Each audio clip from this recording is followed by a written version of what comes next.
Дорогие друзья, добрый день! 15:00 на часах, и мы рады приветствовать вас. Наша онлайн-телеклиника «Доктор на работе» начинает прием. 8 800 707 08 27, телефон прямого эфира. Звоните прямо сейчас, задавайте ваши вопросы лучшим врачам нашей страны.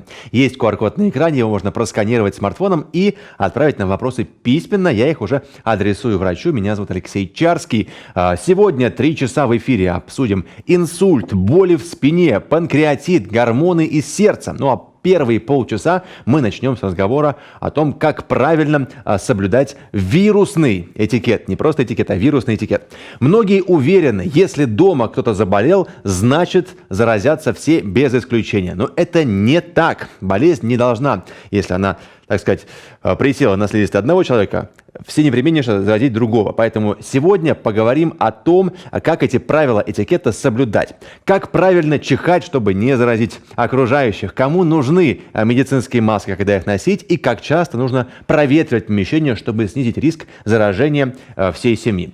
Прием ведет наш эксперт, врач, я его представлю. Врач-терапевт, пульмонолог, доктор медицинских наук, заведующий терапевтическим пульмонологическим отделением Федерального медицинского биофизического центра имени Бурназяна Михаил Васильевич Шиянов. Михаил Васильевич, здравствуйте. Здравствуйте. Скажите, пожалуйста, что нужно сделать, если ты заболел и не хочешь заразить домашних, кроме того, чтобы уехать куда-нибудь? Ну, прежде всего, Алексей, скажу, что мне ужасно нравится тема вашей программы сегодняшней «Вирусный этикет». Мне кажется, это замечательная формулировка. Ну, скажем так, инфекции, которыми мы подвержены, можно по своим последствиям, по тяжести течения разделить на опасные и менее опасные. Конечно, когда человек болен опасной инфекцией, ну, например, чума, сибирская язва, холера и ряд других, конечно, человек не может находиться дома. Таких пациентов госпитализируют. Соблюдаются особые меры предосторожности, чтобы избежать переноса инфекции к другим людям. На дому остаются для лечения в основном пациенты с менее опасными инфекциями, и задача стоит не столько исключить заражение окружающих, сколько свести вероятность этого заражения к минимуму, допуская какую-то вероятность, что да, может быть, перенос инфекции состоится.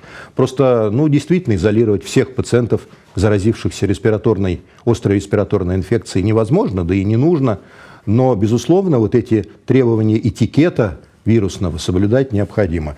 Есть целый ряд довольно несложных правил, соблюдая которые вот этот риск заражения заболеванием инфекционным можно разумным образом уменьшить, без особого ущерба для качества жизни, для организации семейного быта и так далее. Вот что это за правило? Этикет – это то, чем должен владеть, так сказать, достопочтенный... Каждый воспитанный человек. Кстати говоря, да, так оно и есть. Помогите нам освоить эти азы этикета вирусного. Как себя вести? Основное, наверное, заключается в том, что почти все острые респираторные вирусные инфекции, включая грипп и новую коронавирусную инфекцию, в основном передаются воздушно-капельным путем. Поэтому, когда мы соблюдаем вот этот самый вирусный этикет, когда мы не хотим заразить окружающих, своих домашних, родственников, близких, мы должны постараться дистанцироваться. То есть один из ключевых признаков, принципов – это дистанцирование. Называйте это социальным дистанцированием, как хотите. То есть оптимально, если пациент отдалится от своих близких на расстояние, так скажем, не меньше 1,5 метра, для того, чтобы вероятность попадания на слизистые оболочки окружающих частиц выделений дыхательных путей снизилась максимально. И создать определенный фильтр между собой и окружающей средой, и своими близкими. Это медицинская маска. Или существуют сейчас еще более продвинутые варианты. Это медицинские респираторы, которые обладают существенно более высоким коэффициентом защиты по сравнению с медицинской маской и отфильтровывают и 95, и 99% микроорганизмов, которые могли бы пройти через эту маску. Только нужно помнить, что маска не должна, которую носит пациент больной, не должна иметь клапана для выдоха. потому что клапан для выдоха – это свободное движение воздуха. То есть такая маска, она защищает только на вход. Маска, которую должен носить больной человек, она должна защищать от капелек слюны и слизи со слизистых оболочек, которые летят вовне. То есть там никаких клапанов быть не должно. Сплошная ткань или там, из какого-то волоконного полимера слой, так или иначе клапаны нежелательны. В то же время близкие пациента, для которых наиболее важна защита на входе, они могут использовать маски и респираторы с клапаном для дыхания, который облегчает, уменьшает субъективный дискомфорт при пользовании. То есть дистанцироваться. Как дистанцироваться? Оптимально, конечно, в отдельном помещении. Это всем известно, но, к сожалению, в реальной жизни не всегда осуществимо и из-за размеров квартиры и площади, либо из-за того, что все равно есть какие-то зоны в квартире, где мы друг с другом постоянно встречаемся. Но это, кстати, особая наука. Эти зоны тоже нужно защищать, их тоже нужно проветривать. Например, проветривать нужно, если в доме находится больной респираторной инфекцией, и санкабины тоже, ванную, туалеты, потому что может образовываться в этих помещениях тонкий аэрозоль, содержащий частицы вируса. И даже не контактируя при посещении этих помещений общего пользования, не контактируя с пациентом, может произойти заражение. Поэтому, если есть вытяжная вентиляция в этих помещениях, ее необходимо задействовать, обязательно включать. И просто, наверное, выдерживать какой-то временной промежуток для того, чтобы этот аэрозоль по возможности осел. Или концентрация вирусных частиц в нем уменьшилась. Такие детали, которые могут иметь значение, да, могут иметь значение. То есть оптимально, допустим, если есть отдельное помещение, куда можно поселить больного человека, то есть комната отдельная, по крайней мере, это уменьшит риск. Да? Пусть он сам поселится, да, есть такое понятие самоизоляция, не будем никого никуда выселять, но просто человек, который приболел и знает, что он может заразить окружающих, может добровольно принять на себя такое ограничение, побыть какое-то время в отдельной комнате, отделяясь от своих семейных. Это пойдет на пользу, безусловно. Так, соответственно, обычно у нас санузел один в квартире, поэтому там будем пересекаться, там нужно проветривание. Вытяжная вентиляция, проветривание, и, естественно, гигиена поверхностей в доме. То есть необходимо протирать все поверхности, дверные ручки, предметы общего пользования, желательно специальными растворами с дезинфицирующими свойствами. Они, в принципе, доступны сейчас и в аптеках, и в магазинах изделий медицинского назначения. Я думаю, сейчас нет смысла какие-то детали приводить, но они не проблема ими как-то их раздобыть. Я понимаю, как передается через воздушный капель, через взвесь, как вы сказали, а вот через ручки, через поверхности ты потрогал поверхность, потом не подумал, что-то почесал возле носа. Это контактный путь. Он не главный для респираторных инфекций, но он, тем не менее, актуален. Потому что из аэрозоля, который присутствует в воздухе помещения, где находится больной, частицы, содержащие вирусы, да и бактерии тоже, они оседают на поверхности. Столы, стулья, столовые приборы, дверные ручки, техника, пульты управления разнообразной бытовой техникой, мышки на компьютерах, практически все. Поэтому, это неудобно, это может быть обременительно обрабатывать их с регулярностью, но тем не менее это очень хороший способ предотвратить заражение. Как часто нужно обрабатывать поверхности? По-хорошему, после любого контакта поверхности с заболевшим, либо перед тем, как с этой поверхностью будет контактировать здоровый человек, соблюдая при этом некие разумную меру, так скажем. Проветриваем, мы протираем поверхности, мы в случае чего 1,5 метра сохраняем дистанцию. Вот во времена ковида она утвердилась? Это, да, то, что называлось социальной дистанцией, назовем это по-разному, как хотим. Почему, откуда взялось это расстояние? Установлено при научных исследованиях, что частицы слизи, слюны, выделений дыхательных путей легко долетают расстояние не меньше метра. Дальше уже там есть разные противоречивые данные. Кто-то говорит, что до 8 метров эти частицы летят. Ну, очевидно, что дома мы на 8 метров никак друг от друга не защитимся, только с помощью маски. Вот маска, кстати говоря, она тут очень важна, и заболевшему надо носить маску, как я уже сказал, без клапана. Ну, а вот эта социальная дистанция, она, да, действительно помогает уменьшить риск заражения. Ну, тоже расстояние должно быть разумным, там, 1,5-2 метра. И мы считаем, что риск заражения уменьшился. Ну, проводили тоже исследования статистические, и выяснилось, что когда, например, в салоне самолета находится больной какой-то респираторной инфекцией, то заболевшие от него находились на расстоянии в целом не больше 2 метров. Авиакомпании проводили такие исследования в эпоху эпидемии не только ковида, но и ряда других и коронавирусных, в том числе, исследований, и коронавирусных инфекций. И вот эта цифра, она возникла из вполне себе научных изысканий. 2 метра, 1,5 метра. И, в общем, можно считать, что пациент дистанцировался от окружающих. То есть, вот, допустим, рейс несколько часов пребывания в дистанции 2 метра повышает сильно вероятность заражения.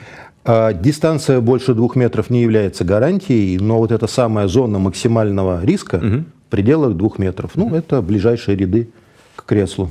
Давайте ответим на вопрос от Нины. Она дозвонилась до нас. Нина, здравствуйте. Добрый день. Вы у нас в прямом эфире. Пожалуйста, ваш вопрос доктору.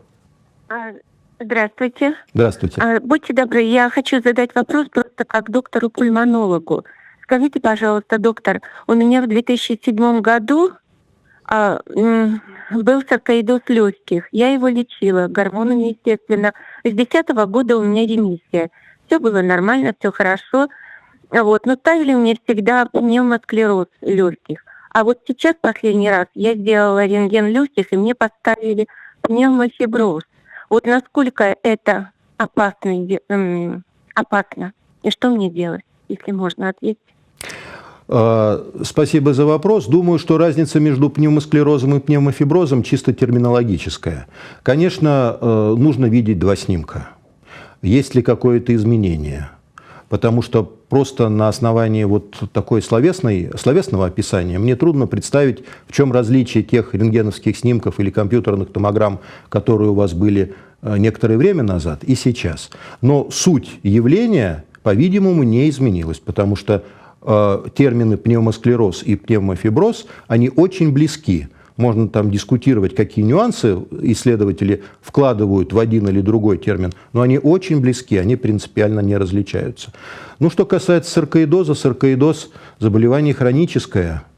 Мы точно не знаем, может ли человек от него вылечиться. Скорее всего, это заболевание протекает длительно, просто у него есть периоды обострений и периоды длительных ремиссий, когда заболевание никак не дает о себе знать. Я надеюсь, что вы находитесь сейчас именно в таком периоде заболевания. Если у вас будут какие-то конкретные вопросы, обращайтесь, пожалуйста, к нам на амбулаторный прием. Мы будем рады оказать вам посильную помощь. Да, Нин, спасибо большое вам за ваш звонок, за ваше обращение. Вам желаем здоровья. Михаил Васильевич, говоря о том, как распространяются вирусы, да, мы вспоминаем также о кашле и о чихании. Да, такие процессы, которые как будто интенсифицируют эту отдачу микрочастиц какой-то. Как правильно чихать, кашлять? Потому что вот чувствуешь, подошел чих, не хочешь заразить, куда в футболку спрятаться? Как? Хороший вопрос, Алексей. И, кстати говоря, он абсолютно обоснованный. Потому что можно чихнуть очень неудачно. И, кстати говоря, нередко мы именно так и предпочитаем чихать и кашлять. Мы чихаем и кашляем, закрывая нос и рот ладонями. Одной, двумя, это уже кому как нравится. Это на самом деле совершенно неверно, потому что тут же все эти вирусы и микроорганизмы, которые есть в частицах слизи с наших оболочек, они оседают на руках. И потом мы норовим тут же что-то потрогать такое общественно ценное, что немедленно вызовет интерес других людей. И все эти микробы попадут на руки нашим близким, нашим коллегам, кому угодно, и дальше слизистые оболочки и высокий риск заражения. Поэтому, когда человек чихает, нужно либо прикрывать нос и рот салфетками одноразовыми бумажными, прикрыли, аккуратно, желательно не касаться внутренней после этого стороны, сложили и немедленно выбросили. Причем выбросить так, чтобы это не попало в досягаемость, в том числе и домашним животным, потому что они тоже могут стать жертвой наших инфекций. Да. В частности, новая коронавирусная инфекция, да, и кошки, и собаки, в общем, в ряде ситуаций могут быть подвержены. В медицинских учреждениях для утилизации таких отходов есть специальные методы. В быту ничего такого специального нет, но просто в мусорное ведро быстро выбросить, чтобы это не лежало в пределах доступности. То есть прикрыть нос и рот салфеткой. Но при этом, когда человек чихает, нельзя закрывать нос руками, создавая повышенное давление в носоглотке. То есть воздух должен свободно при этом выходить в эту самую салфетку. Потому что если мы зажимаем нос, пытаясь помешать себе чихнуть, то содержащий инфекционный агент субстрат, секрет слизистых оболочек носа может попасть в слуховую трубу, по ней в среднее ухо и вызвать осложнения со стороны других органов верхних дыхательных путей, уха и так далее. То есть принести неприятности. Повышение давления может неблагоприятно сказаться на барабанной перепонке и слуховом аппарате. Поэтому зажимать нос нельзя. Это, кстати, очень важный момент. Некоторые постоянно так чихают. Просто зажимают вот так и без звука. Это не полезно для здоровья. Это может привести к осложнениям. Наверное, в большинстве случаев проходит без нежелательных последствий, но то, что это может быть опасным, да, так делать не нужно. Нужно взять салфетку, аккуратно, спокойно в нее чихнуть. Уж коль этот процесс начался, вряд ли мы сможем с вами его остановить волевым усилием. Как-то говорят, если на свет посмотреть, то немножко проходит чих. Не знаю, не готов сказать. Мой опыт меня не убеждает в этом, но поживем. Может быть, кто-то может так сделать. По крайней мере, тут у нас софиты, я ни разу не чихал в эфире. Прекрасно. Наверное, они работают как обеззараживающее оборудование.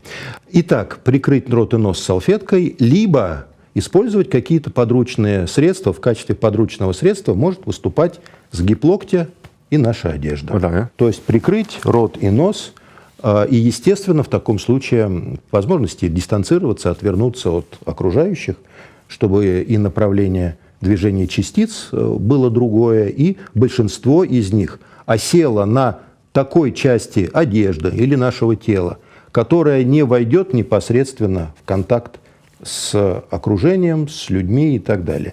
Ни в коем случае руки. Локтевой сгиб – это все-таки менее доступная часть нашего тела. Им в какой-то степени можно пожертвовать. Мы обычно не касаемся особенно ничего. Локтем мы мало чего касаемся в повседневной жизни. Михаил Васильевич, переходя к теме потребления пищи в том числе, то есть у заболевшего у него должна быть своя посуда отдельная, условно, свои полотенца, чтобы это все не пересекалось? Да, конечно.